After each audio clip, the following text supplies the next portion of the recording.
그동안은 이제 전기 전자의 기본 원리에 대해서 얘기를 했고, 그다음에 전기 전자를 조금 더 이제 발전을 고전적인 전기 이론, 고전적인 이제 전자 이론에서 어, 조금 근대로 와서 다이오드하고 이제 트랜지스터 여기까지 강의를 했습니다. 자동차 전기 전자에서 자동차에 들어가는 전기 전자 모듈의 상당 부분이 또 최근에는 센서로 이루어지고 있습니다.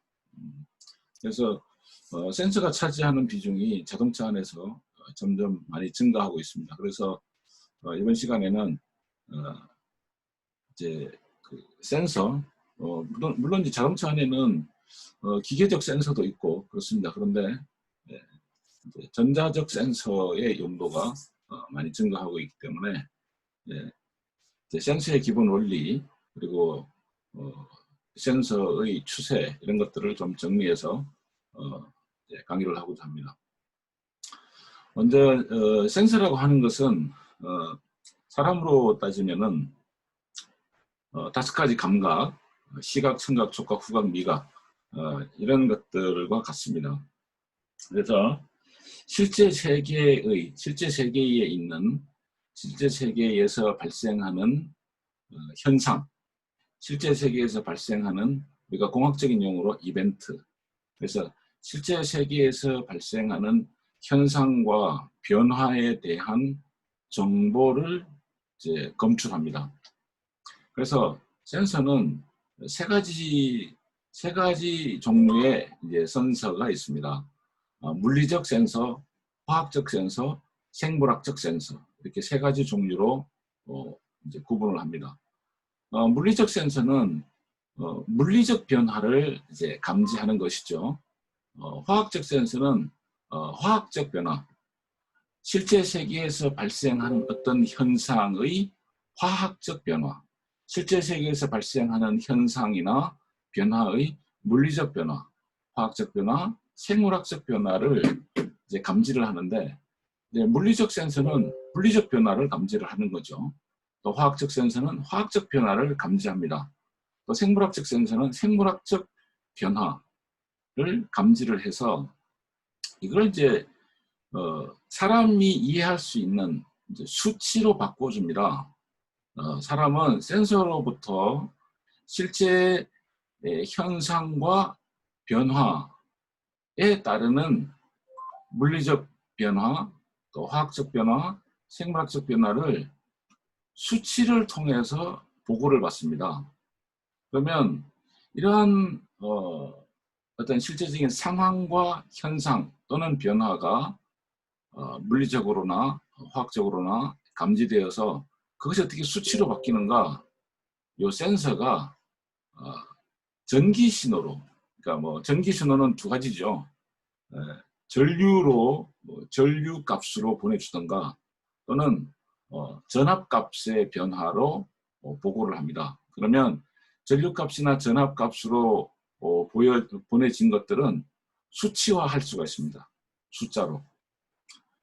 자, 그런 이제 기본적인 원리를 가지는 것이 센서입니다. 센서의 종류, 센서가 작동하는 원리, 센서가 사람에게 또는 어떤 뭐 기계 시스템에게 보내주는 그러한 역할은 바로 어떤 상황과 현상, 그리고 그에 따르는 변화를 물리화학 생물학적으로 감지를 하고, 그것을 전류값으로 보내고, 그 전류나 전압값으로 보내진 것들이 수치화되거나 또는 사용자가 이해할 수 있는 값으로 바뀌어져서 사용을 하게 됩니다.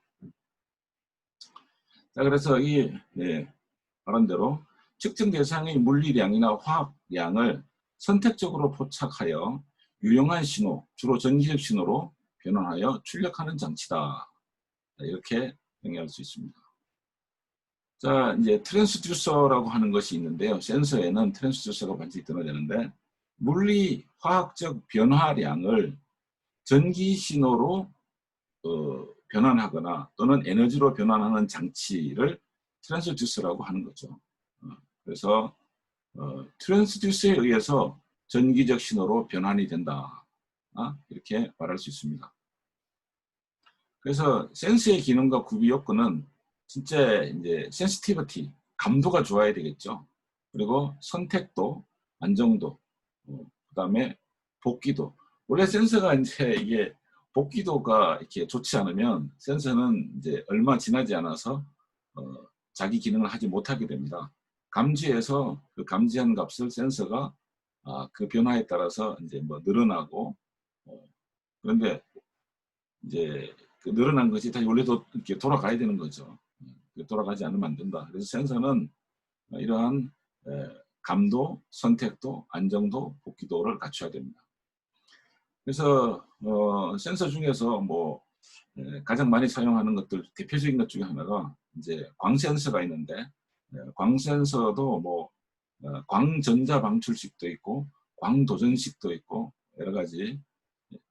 요즘 뭐 센서의 추세는 과거에는 기계적 센서가 많이 있었고 그런데 요즘은 이제 반도체를 이용한 디지털 센서로 많이 사용이 되고 있고 또 이제 센서 중에서는 이 물리적 변화를 감지하는 센서가 가격이 쌉니다.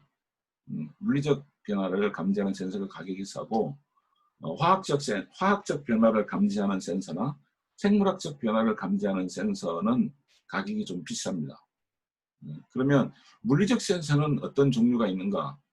온도 센서, 광 센서, 초음파 센서, 뭐 이런 뭐 적외선 센서 이런 것들이 물리적 변화를 감지하는 센서라고 할 수 있습니다.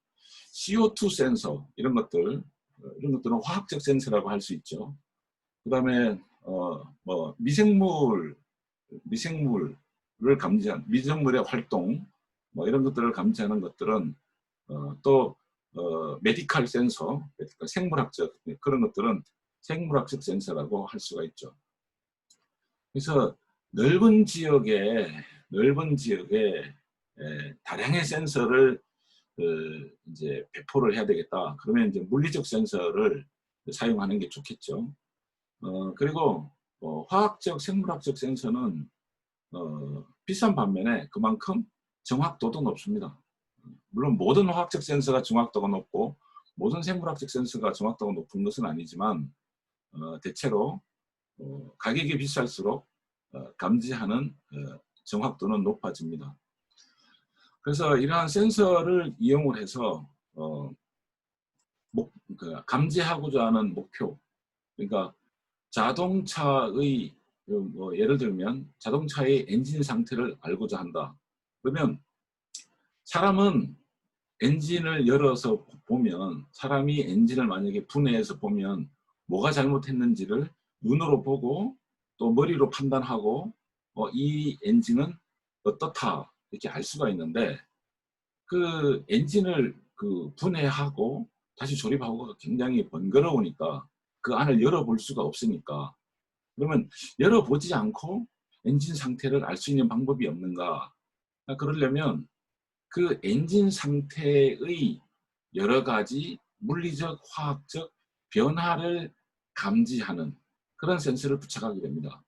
그래서 뭐 엔진 오일의 양을 감지하는 센서를 부착한다든지 또 엔진 오일의 뭐 색깔을 감지하는 또 그 엔진에서 나오는 어떤 이제 가스를 이제 감지한다든지 그 다음에 엔진의 그 온도를 감지한다든지 이런 그래서 온도 값 자체는 엔진의 상태 자체하고 다릅니다.